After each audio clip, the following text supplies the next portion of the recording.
जब हमारा राष्ट्र धर्मनिरपेक्ष राष्ट्र है तो यहाँ पर धर्म के आधार पर किसी भी तरह का कानून वैधानिक हो ही नहीं सकता। तो 75 सालों तो हम लोग अंधकार में 5000 सालों से हम लोग गुजरते आए हैं।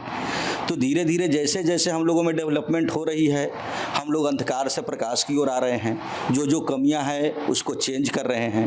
तो 75 साल जो बीत गई वो बातें तो बीत गई, लेकिन अब हमारा अगर राष्ट्र धर्मनिरपेक्ष है तो कानून भी धर्मनिरपेक्ष होना चाहिए। और यूनिफॉर्म सिविल कोड तो बहुत पहले ही आ जानी चाहिए थी। और यह इसकी हम लोगों सभी युवाओं की तरफ से इसकी काफ़ी है ना, प्रधानमंत्री को धन्यवाद देना चाहिए कि यूनिफॉर्म होना चाहिए। अगर सामान्य नागरिक है, सामान्य सेवा लिया जा रहा है, सामान्य स्कूल में पढ़ रहे हैं, सामान्य नौकरी चाहिए, तो कोर्ट भी यूनिफॉर्म होनी ही चाहिए। देख रहे हैं कि एक तरीका से अगर मानते हैं तो ये बहुत अच्छी बात है, इसलिए कि सबको बारी बारी से मौका मिलेगा, सब अपने तरीके से काम करेंगे। जब अगर प्रशिक्षण उसको प्रॉपर वे में मिलती है तो डेट मीन्स ये बहुत अच्छी बात है। ये बहुत ही अच्छी बात है। वन नेशन वाली में होगी क्या कि इसमें सबसे पहला जो होता है कि इसमें धांधली जो होती है वो धांधली हमारा रुक जाएगा, क्योंकि जब हम लोग बारी बारी से करते हैं तो जो धांधली करने वाले होते हैं उनको हर बार मौका मिलता है। अगर हम लोग एक दिन में करेंगे तो ये सारा चीज़ रुक जाएगा और ये बहुत अच्छी बात रहेगी। प्लस जो ट्रैफिक जो होता है, जो बार बार जो डिस्टर्ब होता है शहर, वो डिस्टर्ब नहीं होगा। बहुत अच्छी बात है सर। भ्रष्टाचारियों को सबक सिखाना आज के डेट में बहुत ही ज़्यादा ज़रूरी है। अगर नहीं सिखाएंगे तो उनका मनोबल दिन प्रतिदिन बढ़ते जा रहा है, बढ़ते जाता रहेगा। तो इससे होगा क्या कि हमारा जो भी आपराधिक कार्य है वो चलते रहेगा। हाँ, ये बात तो वो सही बोले हैं, क्योंकि महिलाएं बाहर में काम करने तो हर घर से हर फील्ड की महिलाएं निकलती है, चाहे वो पुलिस में हो, डॉक्टर हो, नर्स हो, टीचर हो, कोई भी हो। लेकिन आप देखते होंगे अभी पश्चिम बंगाल में क्या हुआ है, एक डॉक्टर के साथ रेप हुआ है। सोचिए, माँ बाप कितना जत्न से अपने बच्चों को पढ़ा के एक डॉक्टर बनाता है, जिसमें 5-5.5 साल उनका समय जाता है, और उसके बाद उनकी बच्ची के साथ ये घटना हो जाता है। सोचिए वो माँ बाप पे क्या गुजरता होगा। वो तो अपना पूरा जीवन का पूंजी कोई लगा देते हैं, क्योंकि बच्चे माता पिता के जीवन के पूंजी होते हैं, और उनके साथ वो रेप हो गया। सोचिए अब वो बच्ची नहीं रही, अब बताइए उनके माँ बाप पे क्या गुजर रहा होगा। तो इसके लिए तो उनको सख्त से सख्त कदम उठाना ही चाहिए, जितना जल्द हो इस पे एक्शन भी उनको लेना चाहिए। बताइए अब कोई जा रही है स्कूल में, टीचर बन के जा रही है, और कोई आया उसके साथ रेप कर दे, तो ये कैसा रहेगा? अच्छा तो है नहीं।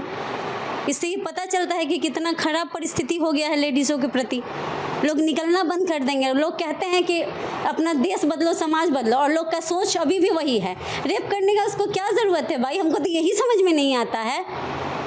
उसके घर में माँ बहन नहीं है जो रेप कर रहे हैं। सोचो अगर उसके घर की बेटी बाहर काम करने जा रही है, अगर उसी के साथ सेम कंडीशन हो जाए तो उसको कैसा लगेगा? तो अपने बार जब आता है तो लोग बोलते हैं यहाँ सज़ा मिलना चाहिए। तो सबके साथ एक ही कानून और एक ही नियम लागू होना चाहिए। सज़ा जल्द से जल्द उनको चाहिए कि दिलवाएं, लेकिन ऐसा होता नहीं है। समय तो लग ही जाता है, बस जब कांड होता है तो पूरा चर्चित में रहते हैं, और उसके बाद फिर कुछ दिन बाद देखते हैं कि क्लोज हो गया केस। तो केस को कभी भी क्लोज नहीं करना चाहिए। जब तक अपराधी को सज़ा ना मिले तब तक इसी तरह से उनको सख्त रहना चाहिए, लेकिन ऐसा नहीं होता है। सब केस में ऐसा नहीं होता है। जिस केस को मीडिया हाईलाइट करते हैं उसी केस को सज़ा मिलता है, और जिस केस में मीडिया नहीं आते हैं उस केस को, ऐसा तो बहुत होता होगा। आपको क्या लगता है सिर्फ पश्चिम बंगाल में सिर्फ एक डॉक्टर के साथ ही हुआ है? बहुत ऐसा केस होता है, गरीब के साथ होता है, किसान की बेटी के साथ होता है। लेकिन हाँ, जहाँ मीडिया नहीं पहुँच पाते हैं उस केस को दबा दिया जाता है। इसमें सभी दोषी हैं, ऐसा नहीं है, सब लोग जिम्मेवार हैं। हाँ, उस बच्ची के घर वाले भी जिम्मेवार होते हैं, क्योंकि वो इज्जत का ख्याल रख के अपनी बेटी को इंसाफ दिलाने नहीं जाते कि समाज क्या कहेगा, लोग क्या कहेगा। अरे तुमको समाज और लोग का पड़ा है? समाज तुमको खाने को देने आएगा? कभी नहीं देने आएगा। तुम अपनी बच्ची के लिए इंसाफ ढूंढो।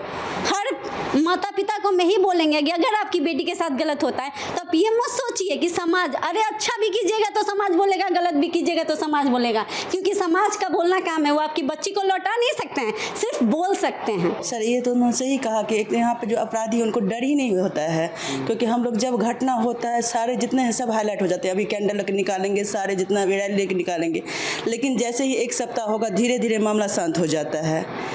तो एक्शन तो आप लेते नहीं हैं, तो एक्शन तो लेना चाहिए उनके खिलाफ, और डर पैदा होना चाहिए। सज़ा देने, फांसी देने से कुछ नहीं होगा। पहले फांसी तो आप दे देते हैं, बस वो अपराधी खत्म, उनमें डर पैदा कीजिए ना, जो बच्चे दोबारा वो ऐसे हरकत नहीं करें। वो डर तो होता नहीं है। अगर ये डर होता तो निर्भया के समय भी यही बात हुआ था, फिर ये दोबारा ये घटना नहीं होती। जब एक डॉक्टर पढ़ी लिखी लड़की सेफ़ नहीं है, तो आप ये सोचिए अनपढ़ जो होगी वो कहाँ से सेफ़ होगी। ये तो ये हाई प्रोफेशन में थी तो इसका हाईलाइट हुआ, लेकिन जो पढ़े लिखे नहीं है लेडीज़ के साथ या लड़की के साथ घटना तो हर जगह होती है।